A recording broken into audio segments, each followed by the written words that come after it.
Hello বন্ধুরা, আজকের ভিডিওতে আমরা Realme GT 5 Pro নামের এই মোবাইলটি নিয়ে আলোচনা করব। তো মোবাইলটিতে রিসেন্টলি লঞ্চ হওয়া স্ন্যাপড্রাগন 8 Gen 3 প্রসেসর থাকছে এবং এই মোবাইলটি ইন্টারন্যাশনাল মার্কেটেই লঞ্চ হয়েছে, এখনও ইন্ডিয়া বা বাংলাদেশে লঞ্চ হয়নি। তো আশা করা যাচ্ছে যদি এটি ইন্ডিয়াতে লঞ্চ হয় তাহলে 50,000-এর আশেপাশে লঞ্চ হবে এবং এই প্রাইস রেঞ্জের মধ্যে আপনার অন্যান্য ব্র্যান্ডের আরও 2-3টা মোবাইল আছে, সব কিছু নিয়ে আলোচনা করা হবে আমাদের আজকের ভিডিওতে। তো ভিডিওটা শেষ পর্যন্ত কন্টিনিউ করতে থাকুন।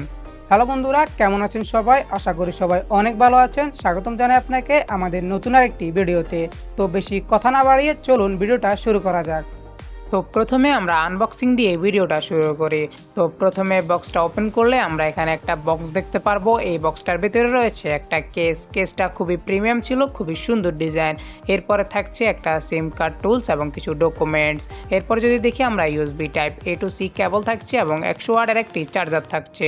এখন ডিজাইনের দিকে নজর দেওয়া যাক। তো ডিজাইনের দিকে বলতে গেলে ডিজাইন এক কথায় খুবই অসাধারণ ছিল এবং লেদার ডিজাইন ছিল ব্যাক পার্টটা, এবং এর ক্যামেরা মডিউলটা খুবই একটু উঁচু ছিল যা আপনি দেখতে পাচ্ছেন, এবং এটা কিছুটা দেখতে OnePlus 12 এর মতো দেখা যাচ্ছে। এবং আপনি যদি দেখেন ক্যামেরা মডিউলটা খুবই উঁচু, এটা টেবিলের উপর রাখলে ফ্ল্যাট হচ্ছে না। এবং Realme এবার তাদের এই নামের ব্র্যান্ডিংটা একদম ক্যামেরার নিচে মাঝামাঝি জায়গায় দিয়ে দিচ্ছে, যা আমার কাছে একটু অন্যরকম লেগেছে। কেন জানি না এরকম করেছে। বাই দ্য ওয়ে, এই মোবাইলটার মাঝে 3টা কালার রয়েছে, রেড, ব্ল্যাক, হোয়াইট, এরকম 3টা কালার রয়েছে। আমাদের যেটা আছে ওইটা হচ্ছে হোয়াইট কালার। এমনিতে মোবাইলটা সব দিক থেকে ডিজাইনের দিক দিয়ে সেরা ছিল। তো মোবাইলটার ওয়েটের কথা বলতে গেলে মোবাইলটা হচ্ছে মাত্র 222 গ্রাম। তো আমরা মোবাইলটা ড্রপ টেস্ট করে দেখলাম, কোনো প্রকারই প্রবলেম হচ্ছে না। তো মোবাইলটার ফ্রেম হচ্ছে মেটাল ফ্রেম এবং খুবই চিকন করা হয়েছে এই ফ্রেমটা।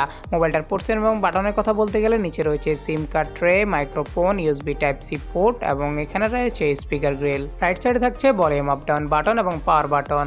এবং আমরা যদি উপরের দিকে দেখি তাহলে এখানে থাকছে নয়েজ ক্যান্সেলিং মাইক্রোফোন, আয়ার প্লাস্টার এবং স্পিকার গ্রিল। এবং সর্বশেষ বলতে হয় মোবাইলটার লুকস খুবই সুন্দর ছিল।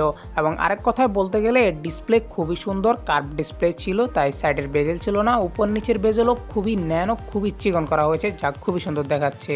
তো মোবাইলটির ডিসপ্লে হচ্ছে 6.78 ইঞ্চের 1.5K রেজলিউশনের অ্যামোলেড ডিসপ্লে এবং এতে থাকছে 144 হার্টজের রিফ্রেশ রেট এবং 4500 নিটসের পিক ব্রাইটনেসও আপনি এটার মাঝে পেয়ে যাবেন। তো মোবাইলটিতে থাকছে লেটেস্ট স্ন্যাপড্রাগন 8 Gen 3 এর প্রসেসর এবং এতে থাকছে র্যাম 12GB এবং 16GB, স্টোরেজ 256 এবং 512GB। এতে LPDDR5X এর র্যাম থাকছে এবং UFS এর 4.0 এর স্টোরেজ থাকছে।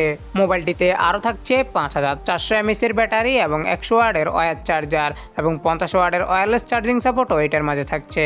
এবং মোবাইলটি সব দিক থেকে ভালো, যেরকম এর পারফরমেন্সও সেরকমই ভালো ছিল। গেমিং পারফরমেন্স খুবই ভালো দিচ্ছিল।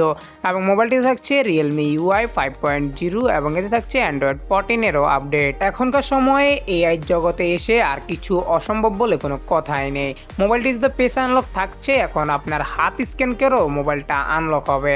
আপনার হাতের স্ক্যানারের সাহায্যে আপনি মোবাইলটিকে পুরোপুরি কন্ট্রোল করতে পারবেন। মোবাইলটিকে তো আপনি আনলক করতে পারবেন হাতের মাধ্যমে, এবং হাত দিয়ে আপনি পুরোপুরি মোবাইলটাকে একদম কন্ট্রোল করতে পারবেন হাতের ইশারার মাধ্যমে। আপনি শর্ট বা রিলস স্ক্রল করছেন, আপনার হাতটা আপনার মোবাইল স্ক্রিনে দেওয়ার দরকার নেই। আপনি হাত উপর নিচ করলে আপনার শর্ট রিলসগুলো স্ক্রল হতে থাকবে। এবং অনেকগুলো ফাংশন আছে, আপনি অনেক ফাংশন, যেই ফাংশনে যেটা থাকে ওইটা সিলেক্ট করলে ওইটা কাজ করতে থাকবে। এবং মোবাইলটিতে কানেক্টিভিটি হিসেবে থাকছে 5G brand, dual 4G support, Wi-Fi 7 এবং ব্লুটুথ 5.4 এর সাপোর্ট। এবং মোবাইলটিতে আরও থাকছে IP64 এর সার্টিফিকেশন। এবং মোবাইলটিতে সিকিউরিটি হিসেবে থাকছে ফিঙ্গারপ্রিন্ট আনলক, ফেস আনলক এবং স্মার্ট আরও আনলক, তো অনেকগুলোই রয়েছে।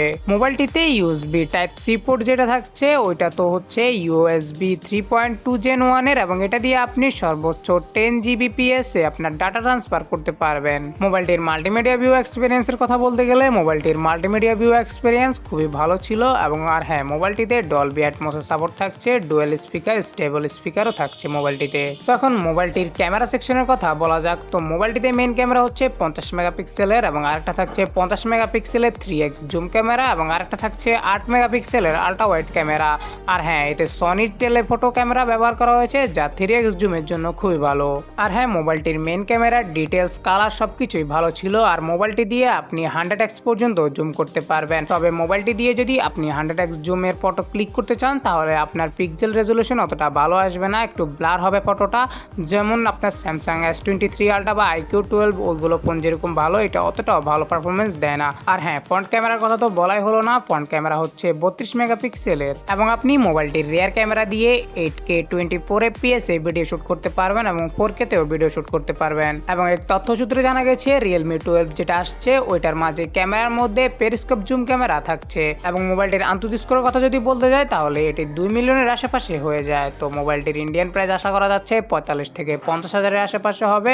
এবং এটি Realme GT5 Pro, iQ12, OnePlus 12, Vivo X100 এইগুলোর মতো সিমিলার প্রাইস হবে।